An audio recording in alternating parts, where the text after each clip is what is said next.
Everyone,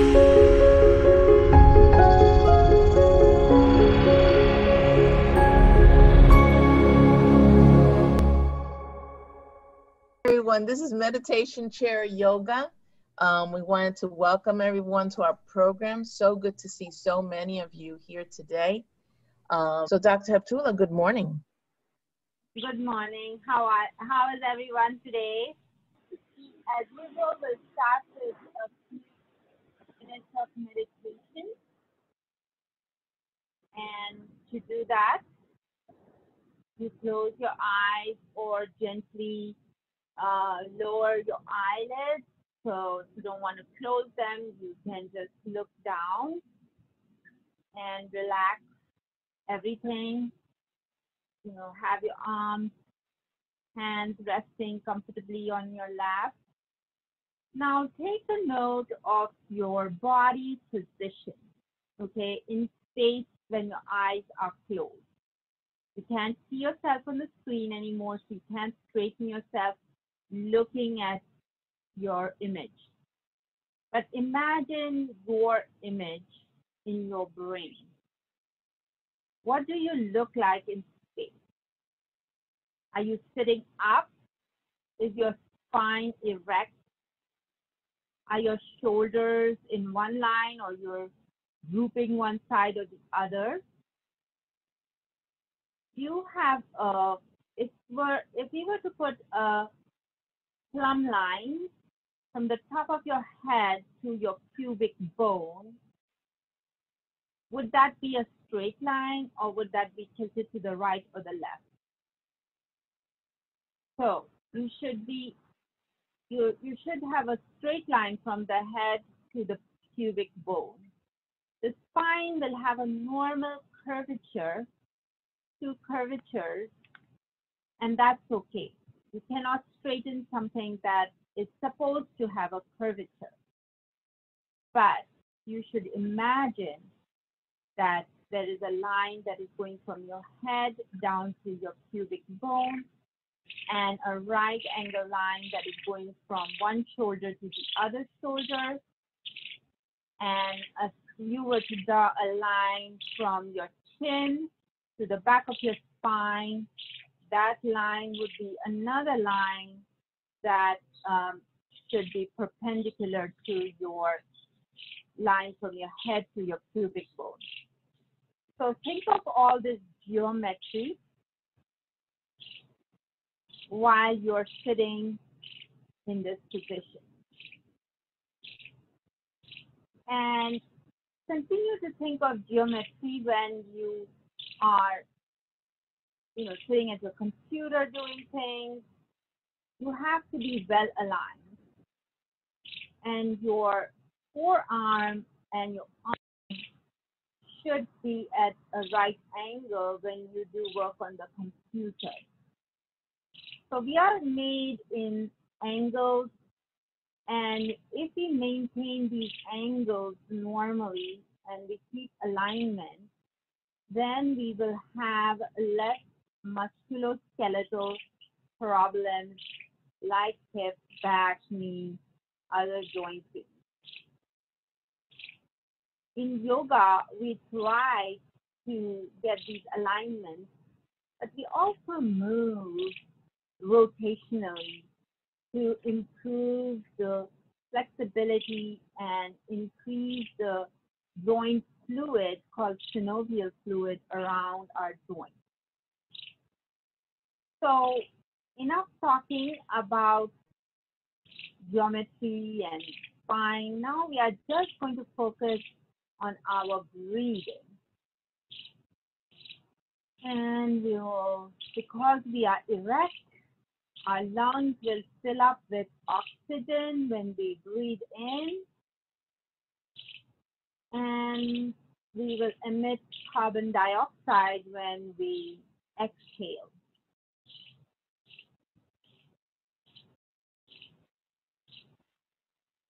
So just focus on your breathing.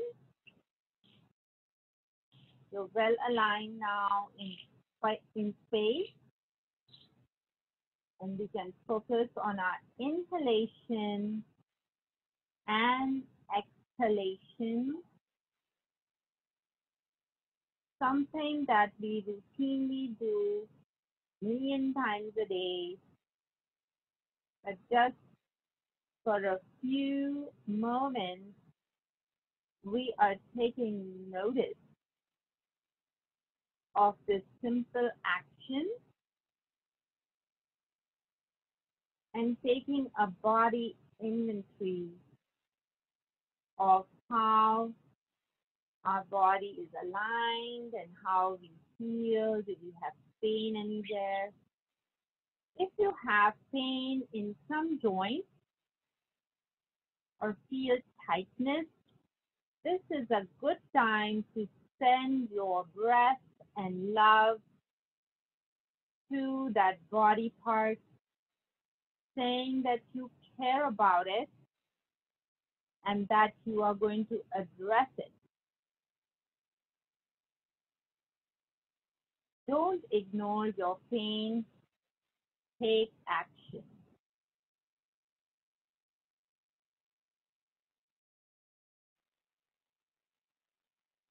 Take good cleansing breaths.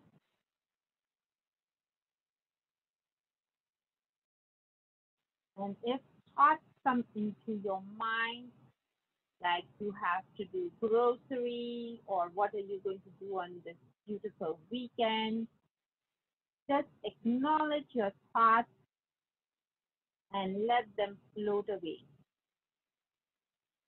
You will get to those chores eventually, but this is your time to acknowledge your body and your breath and be present in the moment with your feet well grounded, your head connected to the sky, and your foot connected to the earth. You are getting heavenly energy enter your body, and gravity is nourishing you from your feet. So we are well connected when we notice our connection. Just for a few moments, we acknowledge the life force, the oxygen, the breath that is nourishing every cell of our body. Our body cells are continuously working, whether we acknowledge them or not. But as human beings like to be acknowledged and thanked for their work, so I believe that our cells, our organs, also like to be thanked for all their hard work, not just noticed and complained about when we have pain. And like our house that needs continuous maintenance, so does our body. It is also constantly providing for us, and we must take time to thank our blessings. Every little thing that we are able to do is a blessing. We may not be able to do them tomorrow, but we cannot think about tomorrow, because if we thought about tomorrow, then we are missing the present moment and all its glory.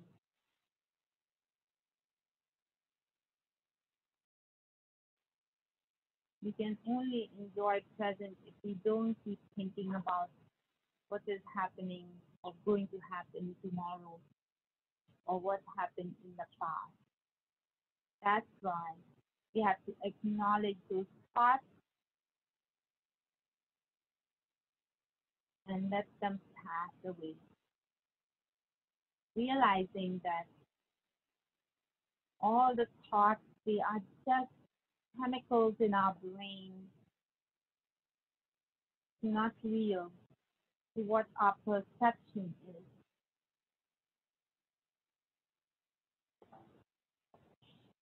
When we feel anger, it's just our thoughts that are making us angry. If we control our thoughts and realize that this anger is coming from our own brain, then we can calm our brain and not be angry.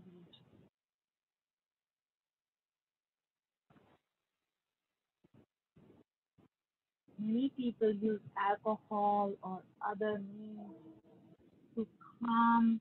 They said they do it to calm themselves, but they really try to calm their brain thoughts.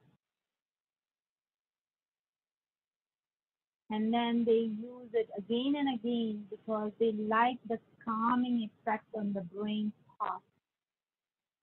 But that is not a good way to control your brain thoughts. You have to develop a mechanism to consciously control your brain thoughts. And you can do it yourself without Prozac or alcohol by realizing that they are just thoughts. Acknowledge them, let them pass just for a few minutes a day and just focus on your breath. You will be able to deal with those problems if you have a calm mind. With age, many patients have problems with memory. And yes, there are some pathological changes with aging on the brain, but a lot of those things can be controlled if we have the tools to control our thoughts.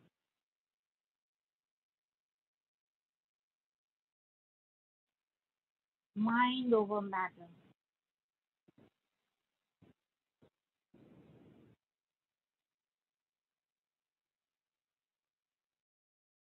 Let's take a deep breath and let us exhale all the negativity. Inhale the positive. Let go of all the negativity. Do it again. Think of all the positive things in your life, all the blessings, and let go of all the anger. Every day I have to do it myself. Not easy. We can now open our eyes, and I see Miss Mona, my dog, sitting right next to the computer, enjoying the beautiful day.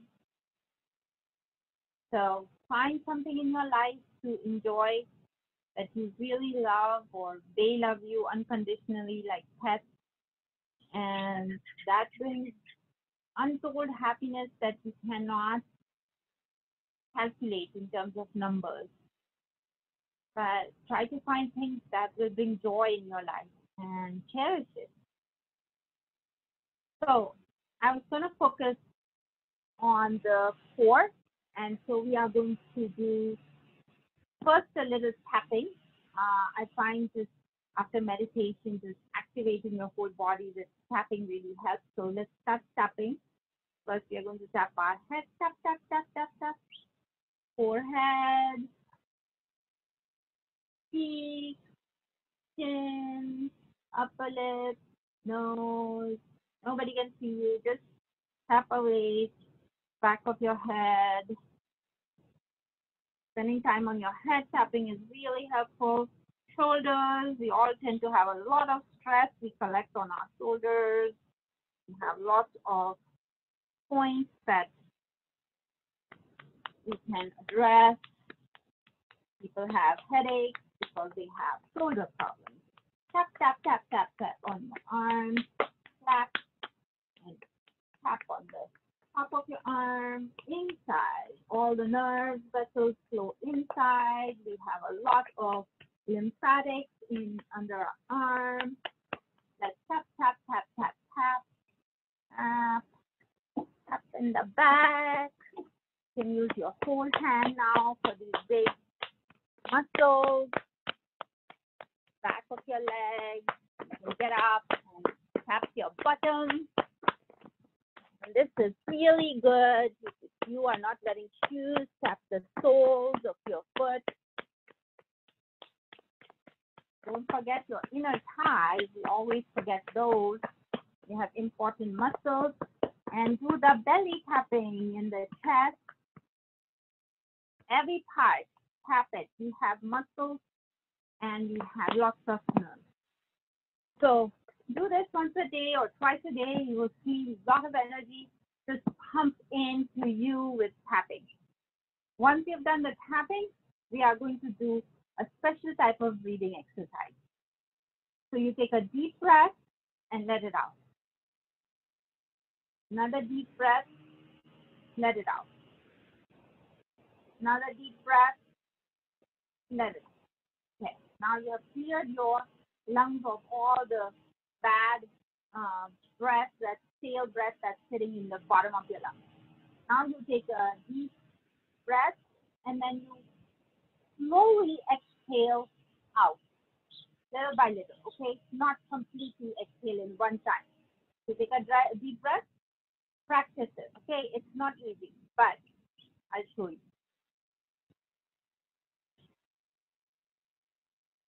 So close your mouth and just exhale slowly in this spurt, okay?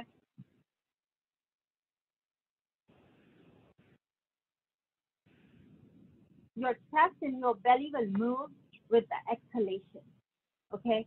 So that's normal. You want to activate your muscles in your belly by just with the breath.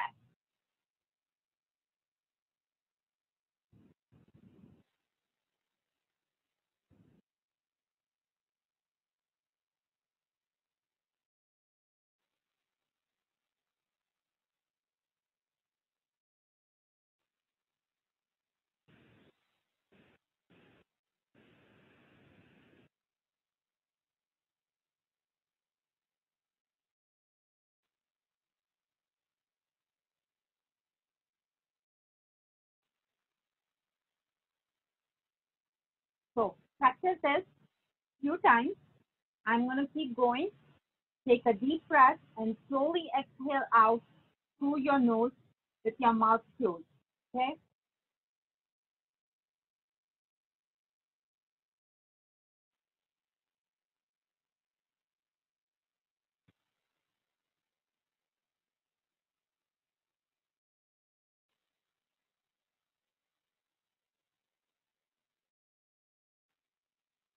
This is going to bring heat to your belly without anything except your breath. This is a very cleansing type of exercise and it takes a lot of practice. But practice this at home.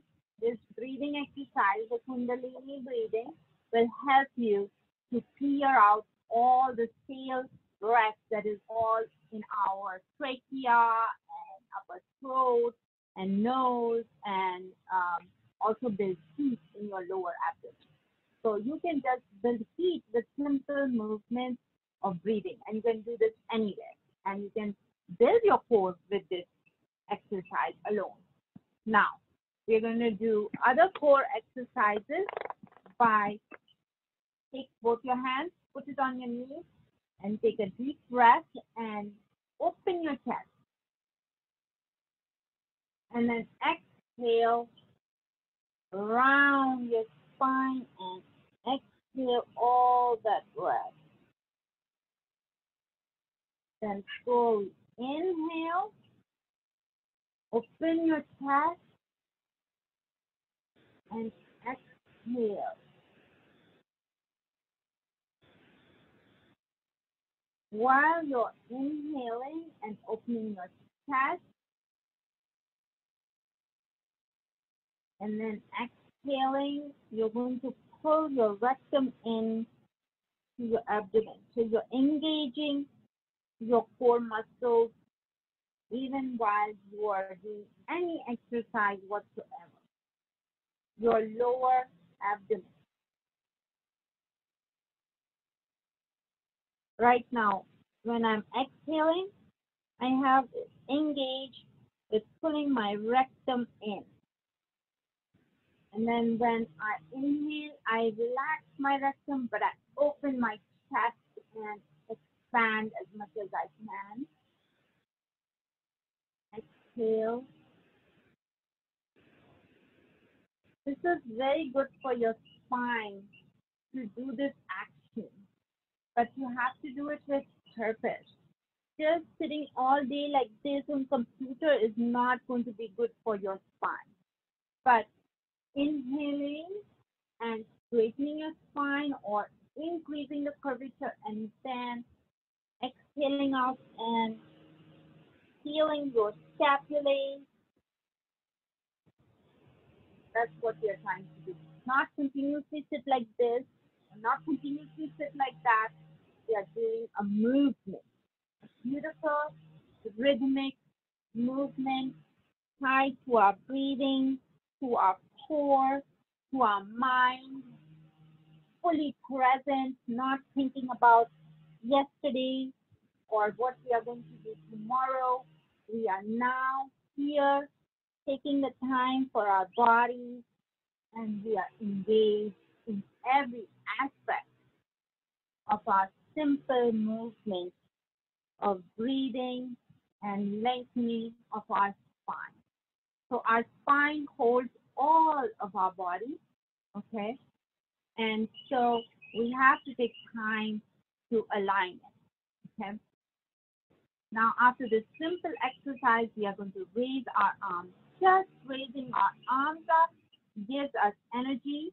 Look at it, heavenly energy from me and from the sun.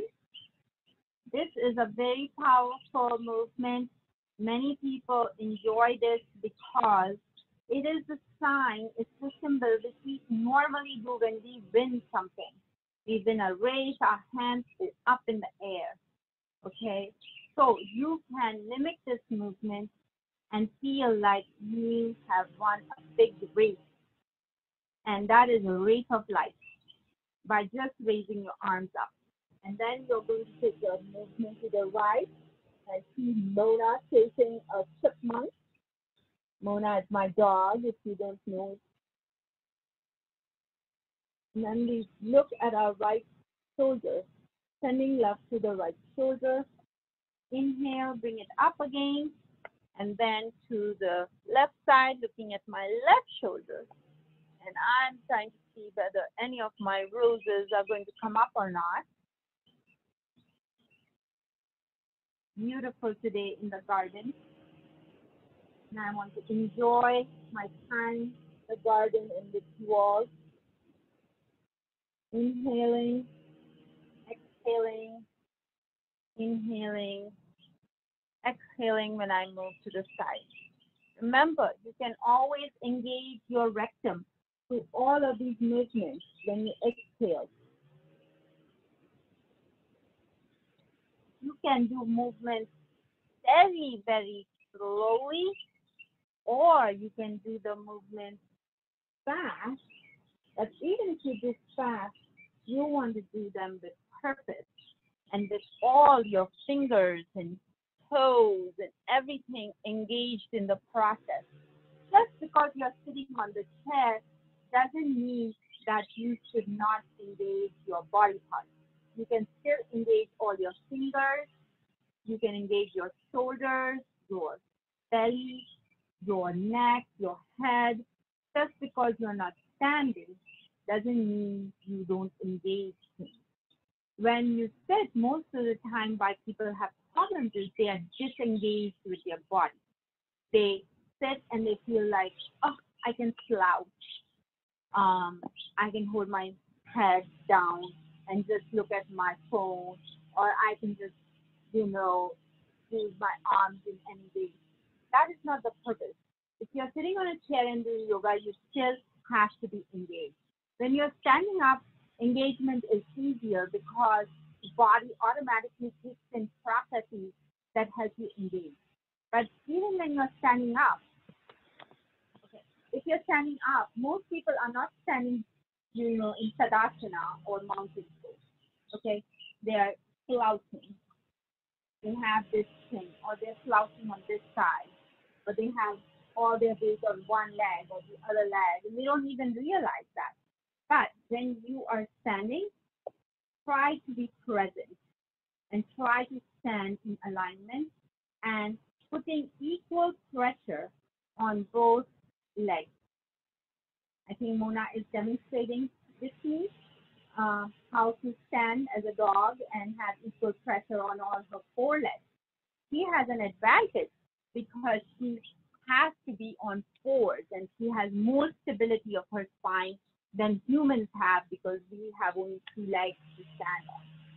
So when you're doing the dishes, when you're standing up for work or any purpose, just take notice of whether you are centered or whether you are choosing to be on one side or the other.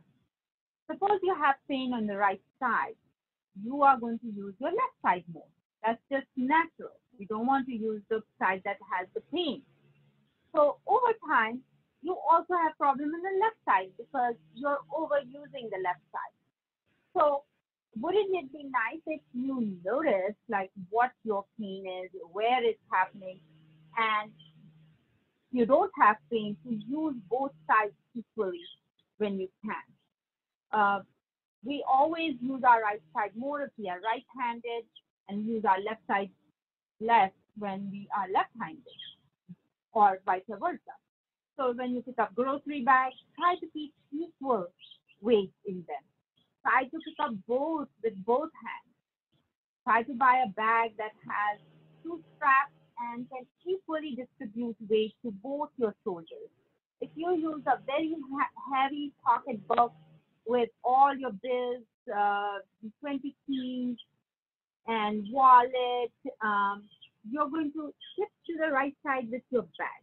Then you're going to have a lot of right-sided problems, and you'll only notice it when the pain happens. But daily you're doing it, and that is causing problems in your shoulder, your hip, your spine. Just think about body mechanics a little bit when you are in your day-to-day, and you will have less problems down the road. So for strengthening hip joints, we've been doing these exercises, which are classical yoga poses, to help open up your hips in the sitting position. So an easy exercise is just widening because we never sit like this. We always sit like this. But we can sit any way we want on the chair. And sometimes you may do this. Our inner thigh muscles are very exercised minimally. So they are weak and they hurt us when we try to widen our hips. Even myself, I have to do this daily, consciously, to help strengthen my inner thigh muscles, my outer muscles, because we have very strong quadriceps muscles, especially men. They have very strong quadriceps muscles, but all the other muscles in the leg are weak in comparison, so they can't do many of the moves. Truthfully, women do some of the better moves with their legs than men, and that's because they have very strong quadriceps muscles. So we can strengthen by just a simple move like that. Do it as much as you can. If you can't do it as much as I can, just do it as much as you can, because there will be pain here if you widen it and you are not strong in your inner thigh muscles, and you may even actually have some groin pain because all of those muscles are inserted there. So do this move and you will see much improvement in your hip mobility and flexibility. Another great yoga move is with imbalance of one side having this And then the other side, having the opposing muscles. Okay, so we do this pose is the warrior one pose. It's really good. I can actually use the chair to build more strength. So I'm pushing my inner thigh muscles onto the chair. So I'm strengthening some of my inner thigh muscles by just consciously pushing into the chair. So try to do that. These are small isometric movements that I want to introduce you to. So it's not just about like mindlessly moving one side to the other, but strengthening some of our muscle groups by pushing into the chair, or you can use a block if you're doing this. But the chair is great. Use it. Use it to your advantage like a prop. So this is warrior one, and then we are going to use it as warrior two. Same movement, but now my left foot, notice it's flat rather than turn on my toes. It's flat. And my arms are like a warrior, ready for bow and arrow. And I'm very much concentrating on my target, which is my middle finger. And I look at the middle finger on my back, and I see it's at 180 degrees, like a straight line, parallel to the earth. And now I'm going to take my left arm, put it on my left thigh, and raise my right arm. This is reverse warrior. I'm looking at the sky, and then I slowly bring it down.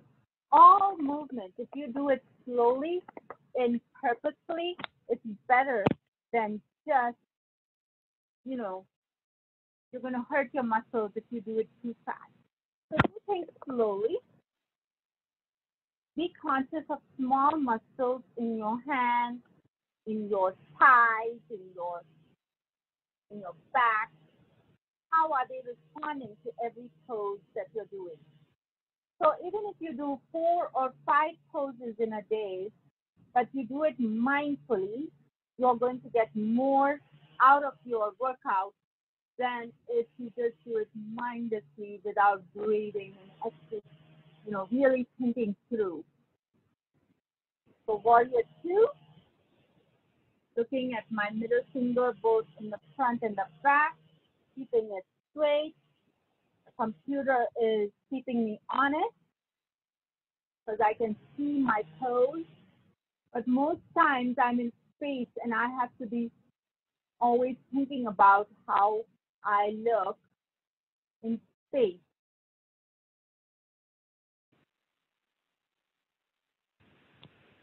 And I come back to this position, and then I've been upright so long, I can now do forward bending as much as I can and release my neck. You can keep blocks here, and you can bring it down as much as you can. And if you can do more, you can slowly bringing your feet closer to each other, holding both your arms in this fashion and letting your head not dangle, but releasing it, helping your cervical spine, helping your abdomen rest on your thighs. I'm trying to talk as loudly as I can. Sometimes it's difficult when my lungs are, compromised in certain positions. And also the lawnmower is always working against me.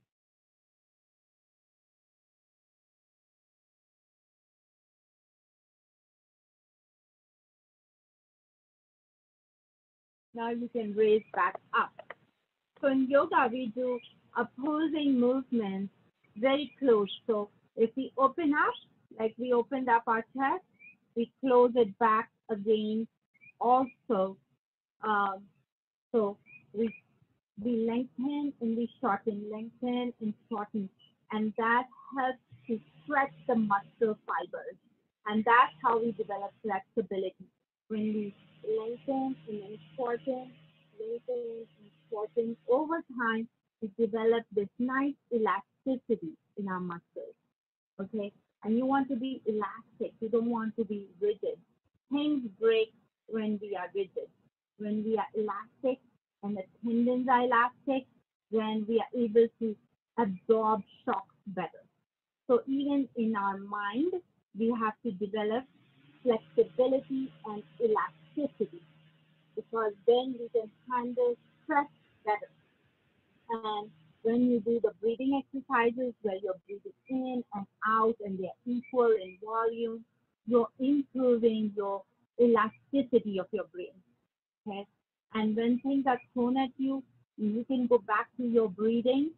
You realize these are just thoughts in your brain and you have control over them, when you are going to be able to handle it better. So I want to thank everybody for a great class and for you joining us. Practice the core breathing exercises that I taught you today, which was a new topic, and continue to do classical yoga poses, either in the sitting position using the leg, the chair on your legs to strengthen your inner thigh muscles, and or doing it standing up if you can, to get full benefit of balance with simple moves. You don't have to be doing many complicated things. Just even simple things will bring you joy in your life and blessing. Thank you. Thank you, Dr. Heptualla. That was great. Sometimes we do just forget how to breathe, right? And what the basics, right? It's important to know the basics.